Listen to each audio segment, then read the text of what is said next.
Graça e paz, amados de Cristo. Bom estar com vocês novamente, irmão Osiel. Mais uma vez aí, canal Evangelho Sem Máscaras. Assunto hoje extremamente importante. Eu sei que os irmãos sempre me ouvem dizer isso, mas hoje nós vamos falar sobre o assunto soteria, salvação dentro da seita. Afinal, as doutrinas da seita comprometem a salvação do homem?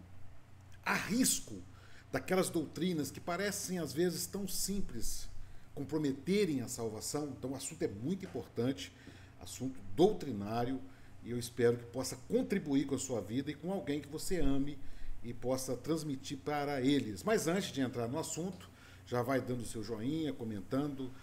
Quando você interage com o canal, o YouTube entende que esse assunto é relevante e o leva, né, leva o vídeo a mais pessoas, tá bom? Então, se inscreva, confirma aí se está apertado o sininho das notificações. O seu apoio é que nos motiva a continuar prosseguindo nessa batalha, nessa árdua batalha. Irmãos, não é segredo, né, que eu fui membro e pastor de uma seita religiosa chamada ICM, Igreja Cristã Maranata. Nós sempre refrisamos isso aqui, porque alguém novo chega no canal e pode então conhecer a nossa história. Nós somos membros, 22 anos, sendo desses 22, 17 nós estivemos como pastor ali dentro. Então tudo que nós falamos aqui de seitas religiosas, nós falamos em parte porque nós vivemos aquilo ali. No caso, o que eu falo da ICM, eu falo com provas, com testemunhas, com documentos, falamos com propriedade. E quando falamos de outras seitas, nós estamos falando também por buscar conhecer, estudar, ouvir testemunhos e com documentos em mãos também. Nós temos uma preocupação com a verdade. A Bíblia diz que conhecereis a verdade e a verdade vos libertará. Então temos um compromisso com a verdade. E nós temos uma preocupação. Por mais que alguém entre no canal e diga assim: vocês deviam ir pregar o evangelho ao invés de ficar falando mal. Irmãos, o nosso trabalho de apologética não é, e de forma nenhuma, difamar pessoas, mas é combater heresias, combater o mal, combater os falsos profetas. Essa é uma missão que Deus nos deu. Uma missão que nós a fazemos com muito amor, com muito temor, porque há almas morrendo dentro das seitas. E eu destaquei aqui hoje 3 pontos que vão mostrar como que as doutrinas de uma seita religiosa são perigosas, como comprometem, como colocam em risco a salvação da alma. Eu vou mostrar por quê, com versículos bíblicos para os irmãos. E eu destaquei 3. E eu fiz aqui um pequeno resumo para que os irmãos possam acompanhar. A primeira, falta de arrependimento. Irmãos, uma das coisas que nós observamos ao sair da seita foi como que a seita, no caso a ICM, e é uma característica de todas as seitas religiosas, elas não têm uma preocupação de conscientizar o quão pecador o homem é e o quanto ele precisa se arrepender dos seus pecados para alcançar a salvação. Eu conto aqui uma história com HI, história, fato verídico que aconteceu no Manaim de Domingo Martins, de uma vez que um determinado pastor teve uma suposta visão. Isso era no 6º ou 7º período, não me lembro certinho, mas eu me lembro que esse pastor teve uma suposta visão que, eu digo suposta porque o desenrolar dela demonstra que não foi Deus que falou, mas os atos acontecidos ali são assustadores. Porque nessa suposta visão, num 6º período, que seria um período onde já membros definitivos da instituição estão ali, ele diz que Deus tinha mostrado que se Jesus voltasse naquele momento, apenas 10% dos que estavam ali seriam salvos. E diante desse dom, desse suposto dom, Não houve nenhum irmão caindo no chão ajoelhado, chorando. Não houve, nem os pastores que estavam no púlpito foram comentar aquele dom com quebrantamento, nada. Foi mais uma lorota contada, não faz diferença. Por quê? Porque não é ensinado aos seus adeptos a condição humana do pecado, da natureza humana, do homem caído, do homem que afastou-se de Deus e que precisa de reconhecer o quão pecador ele é. Né? Poderíamos citar aqui várias passagens bíblicas, mas uma das mais lindas, né? O homem da cruz, quando ele fala, olha, você não sabe o que fala, e fala com outro ladrão. Nós estamos aqui porque merecemos, mas esse homem é justo. Então, o reconhecimento, o quão pecador nós somos. A parábola do fariseu e o publicano. A mulher que adorava Jesus, e Jesus fala, olha, o fariseu estava ali com o coração duro. Jesus fala, olha, essa ama muito porque muito foi perdoado. Não é ensinado, e com isso não há arrependimento. Por isso, meus irmãos, não se vê dentro da ICM, não se vê. Falando com experiência de 22 anos, alguém procurando um pastor para confessar o pecado. Não que isso deva ser feito, mas não tem. Por quê? Não, eu clamo, tudo está certo. Você não se vê. Quando descobre a sujeira de alguém, né, ainda tenta ocultar. Porque os dons espirituais nessa seita só mostram o seguinte: Deus mostrou uma pedrinha, Deus está aqui, Deus é um rio, o seu nome, um anjo, mas não mostra a condição pecadora do homem. Então, com isso, não há arrependimento, não há confissão de pecados, não tem. Não há oração de confissão. Não há lágrimas derramadas. As pessoas entram, passam a fazer parte da seita, declaram-se mesmo, batizam-se, mas nunca você vê pessoas ajoelhadas, chorando, clamando, pedindo, Senhor, me perdoa porque eu sou um pecador.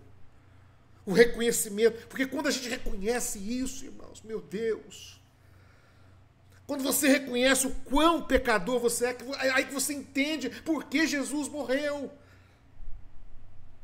Jesus morreu porque os seus pecados estavam sobre ele naquele momento. E quando nós reconhecemos, e a Bíblia diz que é o Espírito Santo que nos convence disso, quando há esse reconhecimento, meus irmãos, há algo que abala as nossas estruturas emocionais, espirituais, morais.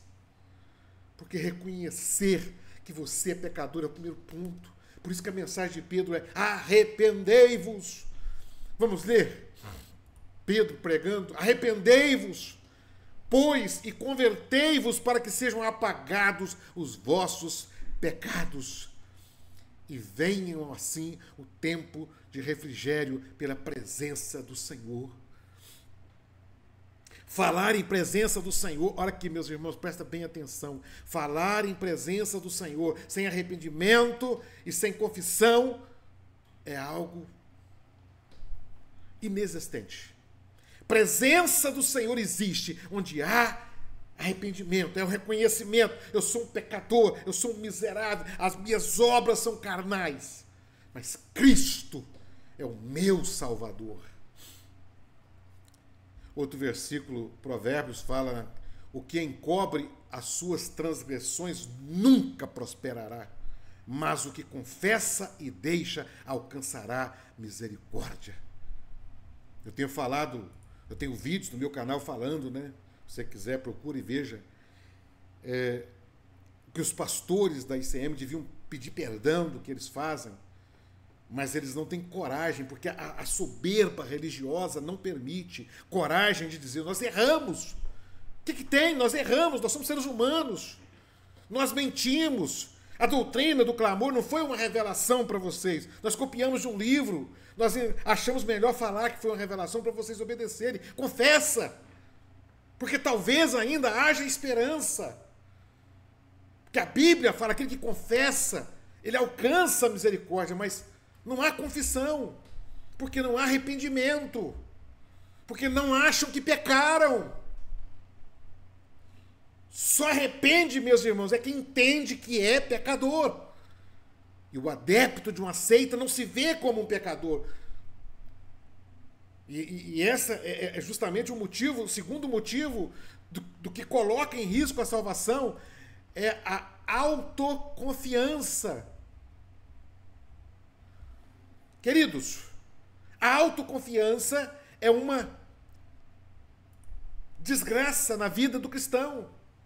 É quando você começa a viver e você começa a pensar que é o que você faz que está te salvando. A ICM ensina uma mensagem perigosíssima que chama ato e processo.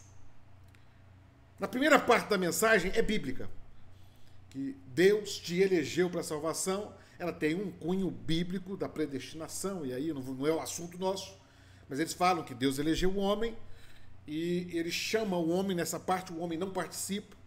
Aí eles dizem assim, mas no processo é como se Deus te salvasse e agora Deus entrega na sua mão a sua salvação. Agora é você. É você, a salvação está na sua mão, você que vai proteger a salvação, é você que vai segurar a salvação, depende de você a salvação. Por isso que ele fala ato e processo. E eles dizem, no ato o homem não participa, mas no processo o homem participa. Então é entregue, Deus te salvou, agora entrega a salvação na sua mão, e agora o homem então ele precisa de proteger a salvação com as suas forças. E aqui, meus irmãos, o homem vai adquirindo autoconfiança, porque o que é ensinado? Que se você obedecer ao presbitério, quer dizer, se você cumprir as orientações daquela seita, você vai ser salvo. E toda seita prega a mesma coisa. Se você pegar os ensinamentos da Adventista, você vai ver que eles pregam que a salvação é pela graça, mas você vive, você é salvo se você cumpre todos os rituais. Não era diferente com os fariseus. Os fariseus diziam que a salvação vem de Deus, mas se você não se torna um religioso como nós, a ponto de subir por orar e dizer, Senhor, graças te dou que eu não sou como esse publicano. A parábola do fariseu e do publicano. A autoconfiança é uma desgraça na vida. A palavra é desgraça, irmãos. Desgraça quer dizer sem a graça. Porque você passa a confiar. Então, eu sou salvo porque eu faço madrugada. Por isso que o presidente da ICM prega que se você está fazendo um jejum até 9 horas, você quebra o jejum antes das 9, Jesus vem às 9, você fica. Porque a salvação não é mais uma obra do Espírito Santo trabalhando na sua vida. É você trabalhando. Eu vou à madrugada, eu faço jejum, eu trabalho no Manaim, eu limpo igreja, eu sou pastor, eu sou diácono, eu faço visita, eu. Mas é ensinado dessa forma porque é ato e processo. No processo a salvação está nas suas mãos. Ai de nós, meus irmãos, se nós confiássemos em nós para sermos salvos. Paulo fala aos Gálatas, capítulo 5, quais são as obras do eu? Morte, prostituição, avareza, idolatria, ganância, facção, divisão, confusão. A única coisa que o eu tem é morte. Nós só queremos pecar porque a natureza do homem é pecar. Mas quando o Espírito Santo opera em nós, aí vai dar fruto. Qual é o fruto? Amor, paz, gozo, longanimidade. Não sou eu. É o Espírito Santo operando em mim. É uma luta. A Bíblia diz que o Espírito Santo intercede por nós com gemidos inexprimíveis. Se o Espírito Santo não operar em nós, a Bíblia diz que o Espírito Santo nos convence do pecado, do juízo e da justiça. Se não for pelo Espírito Santo, se é pelo Espírito Santo, então não sou eu. Eu não sou salvo por aquilo que eu faço. É autoconfiança. Por isso que membros da seita olham para outras seitas religiosas ou outros grupos religiosos com totalmente desprezo, porque eles são confiantes. Por isso que a salvação dentro da seita é um inferno. Porque a pessoa é salvo de manhã porque ele fez madrugada, mas ao meio-dia ele cometeu um deslize e ele fica, não volta não, Jesus, Jesus, não volta agora. Quantas vezes eu ouvi isso? Não volta hoje não, Jesus. Como se a salvação fosse exclusivamente dependência de mim, do eu. E vamos ver o que a Bíblia fala sobre isso? Paulo, aos Romanos, diz, porquanto não conhecendo a justiça de Deus. Quando nós não conhecemos a justiça de Deus, meus irmãos, nós procuramos estabelecer a nossa própria justiça. Aí eu não me sujeito à justiça de Deus. Eu não entendo. Se não me engano, foi Spurgeon que diz, quando eu olhei para mim, eu descobri que era impossível eu ser salvo. Eu vi que era impossível eu ser salvo. Que horror! Quando eu olho para dentro de nós, a natureza pecaminosa, mas isso eu preciso entender, eu tenho que saber que eu sou pecador, por isso o primeiro ponto. Aí ele fala assim, mas quando eu olhei para Cristo, eu descobri que é impossível não ser, porque nós vamos confiar na justiça de Cristo.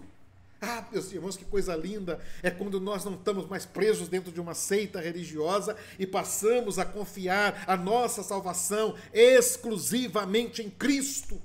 É Ele o meu Salvador, é Ele o nosso Salvador, não é a minha justiça. Porque essa é a justiça de Deus. Meus irmãos, você acha que vai ser salvo pela sua justiça, porque você é um adepto fiel de uma seita? Pelo amor de Deus. Ah, mas pastor, era uma seita cristã que fala da volta de Jesus. Ah, meus irmãos, pode falar, pode profetizar, pode fazer milagre, pode fazer paralítico andar, pode fazer o que quiser. Pode acontecer os maiores milagres dentro de uma seita. Se eu não entender que eu sou salvo pela justiça de Deus, se eu não entender isso e querer estabelecer a minha justiça, porque eu faço, lembra que o profeta Isaías diz, as nossas justiças são como trapos de sujeiras diante de Deus. Inclusive as justiças que entendemos religiosas. O dia que você confia nos seus atos para ser salvo, você está negando a cruz. Interessante, irmãos, vem aqui. Presta atenção. A reforma, ela inicia em Lutero, né, um dos pontos foi justamente a venda de indulgências feita pela Igreja Romana. O que é a venda de indulgência? A venda de indulgência era você dizer, olha, se você compra, né, isso aqui, você está salvo. Então aquilo ali você estava sendo salvo por algo que você estava fazendo. Essa era a venda de indulgência. Aí vem a reforma, combate isso. Aí vem uma seita religiosa que fala que a salvação é pela graça. Ela fala, nós não vendemos indulgência, mas vendemos a orientação do presbitério. Para ser salvo, você tem que fazer aquilo que o presbitério está mandando. A venda de indulgência era uma ordem de Roma. Então poderia muito bem, naquela época, dizer, não, mas é a orientação papal. É a mesma venda de indulgência, pior ainda, nos movimentos que estão vendendo aí tijolinho, vassoura ungida, lenço ungido. Isso é uma desgraça no meio evangélico. Isso é uma desgraça no meio cristão. Mas todas as seitas estão fomentando a venda de indulgência através de ações. Você trabalha, você obra na obra. Aí você estabelece a sua justiça. Porque eu estou fazendo, porque eu faço, porque eu vou, porque eu fiz, porque eu sou. Vamos lá. Efésios. Porque pela graça sois salvos por meio da fé. E isso não vem de vocês, é um dom, é um presente de Deus. Não vem das obras para que ninguém se glorie. Tem pessoas que acham que quando está falando que não vem das obras, está falando, a pessoa dá um prato de comida, ninguém vai ser salvo por dar prato de comida, ninguém vai ser salvo também por jejuar 30 dias, ninguém vai ser salvo por ir na igreja todo dia, ninguém vai ser salvo por nada que nós fizermos, irmãos, pelo amor de Deus. Salvação é pela graça, é o presente imerecido. A heresia é tão grande dentro de uma seita. Escreve aí que você vai lembrar dessa mensagem, que você passou por ela, uma mensagem que chama Meios de Graça. Olha que heresia, irmãos, que coisa diabólica. Ensina-se que a graça é um favor imerecido. Então você não merece a graça. É imerecido. É Deus te dando por sua infinita misericórdia. Aí ensina os caminhos da graça. Os meios de graça são os caminhos da graça, né? As formas de alcançar a graça. Se você cumpre isso aqui, agora você tem direito à graça. Então, lá na ICM, por exemplo, ensina, se você fizer jejum, se você fizer madrugada, a consulta à palavra, o louvor, são meios de graça. Quer dizer, se eu obedeço às doutrinas do presbitério, mesmo que não sejam bíblicas, mas o presbitério está mandando você fazer, se eu obedeço, agora eu tenho direito à graça de Deus. Mas não está dizendo que a graça é um favor imerecido. Isso é diabólico, irmãos. Não, mas o bem de graça não é que eu mereço, mas se eu fizer agora, então eu faço, não é para... É insanidade.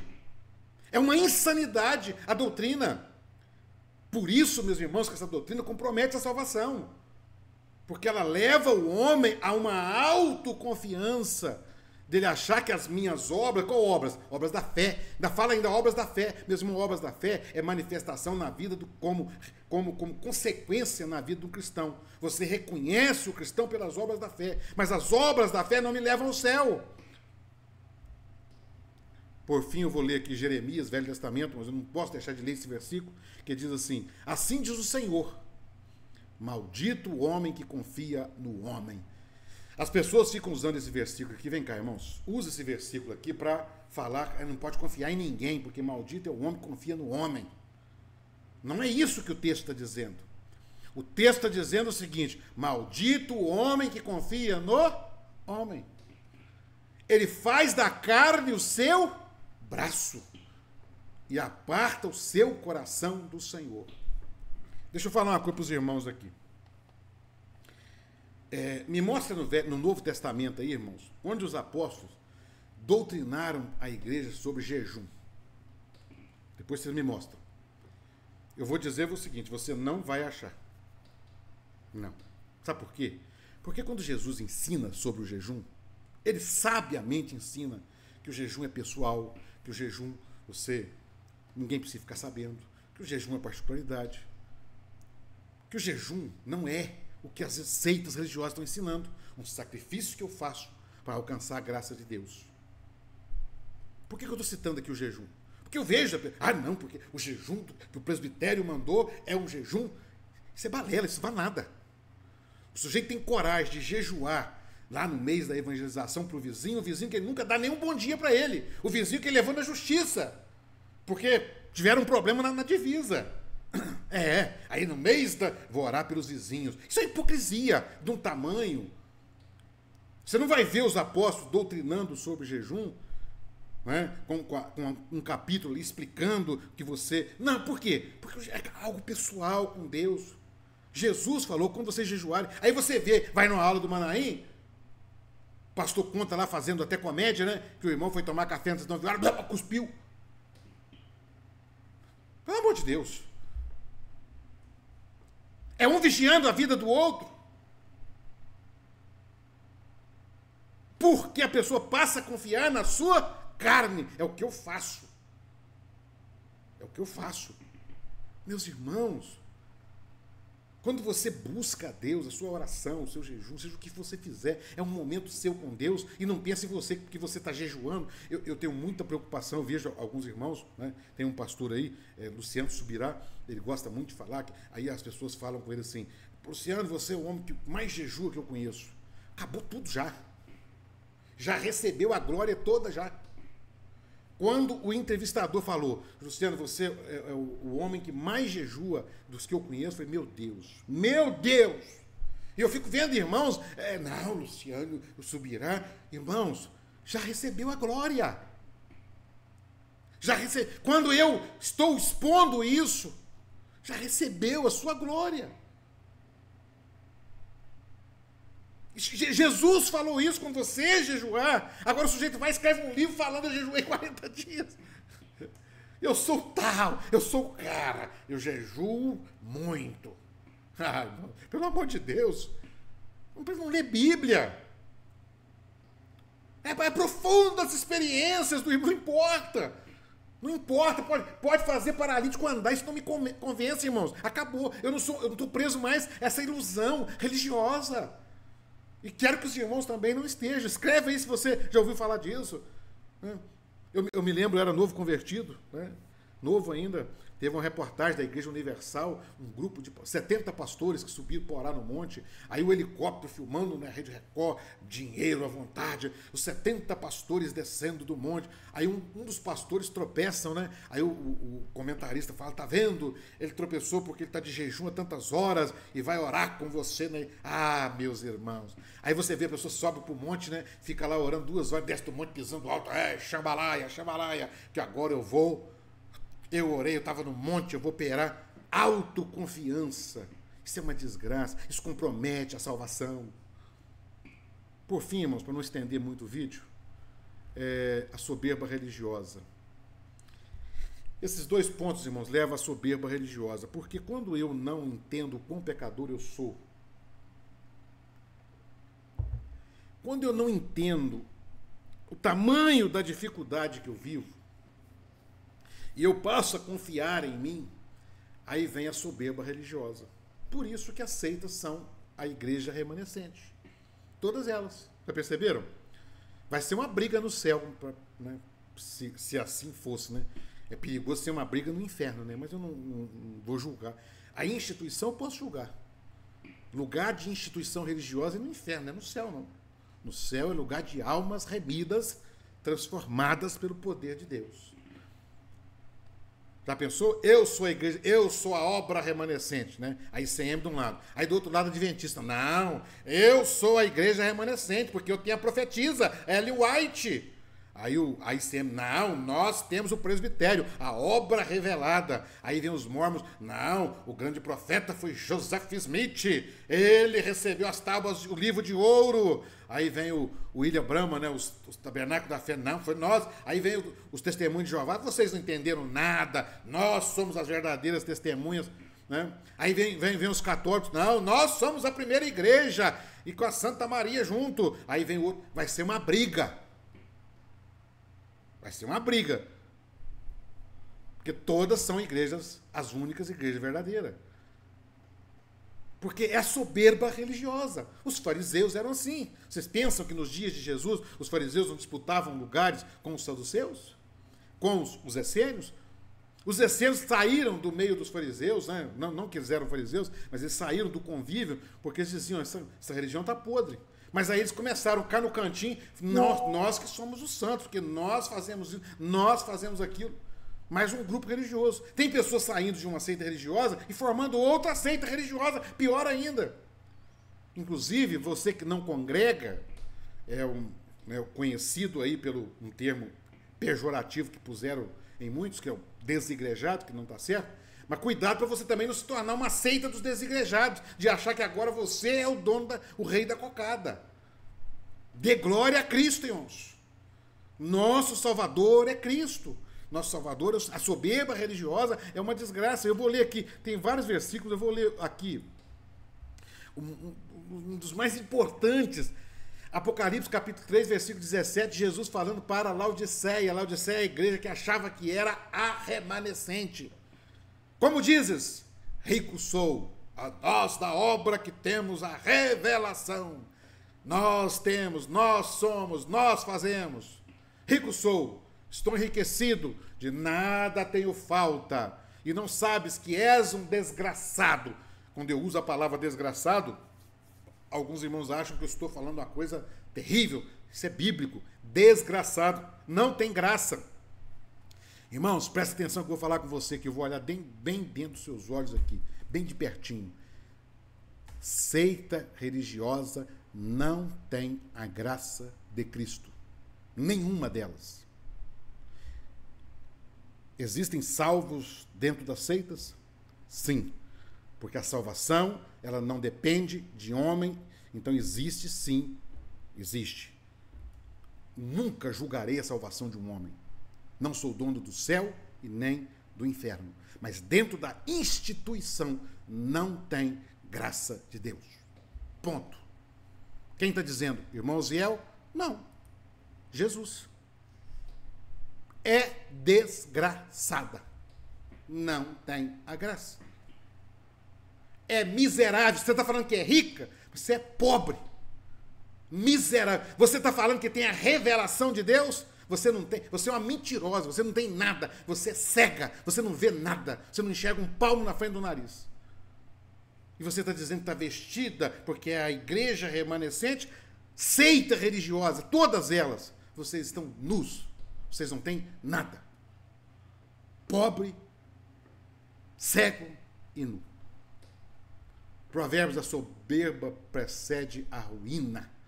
Lucas: porque qualquer que a si mesmo se exaltar será humilhado, e a qualquer que a si mesmo se humilhar será exaltado. Ponto. Está aqui, se alguém quiser esse resumo aqui, eu posso mandar para você. Irmãos, espero que esse assunto contribua com a sua vida religiosa, com a sua vida espiritual. Tiago fala que a verdadeira religião, o verdadeiro culto a Deus, eu tenho vídeo falando sobre isso, é o cuidado dos órfãos, das viúvas, é a fé que manifesta em amor. Sem amor, nada. Tem um vídeo que eu estou trabalhando nele que chama, vou fazer até um vídeo, uma live, Amar com o amor de Jesus é possível. Não perca esse vídeo quando eu o lançá-lo. Sem amor, irmãos, acabou. Soberba religiosa, autoconfiança, essa falta de arrependimento tem colocado muitos, mas muitos, dentro de seitas religiosas no inferno. São arrogantes, soberbos, se acham senhores da verdade, não se arrependem de nada.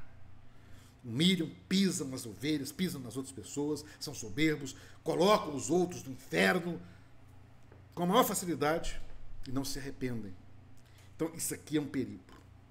Espero que esse vídeo tenha contribuído com a sua vida e te ajude a entender esse projeto glorioso de salvação que é Cristo, que é a cruz, e que possa te resgatar dessa miséria espiritual e te dar algo novo.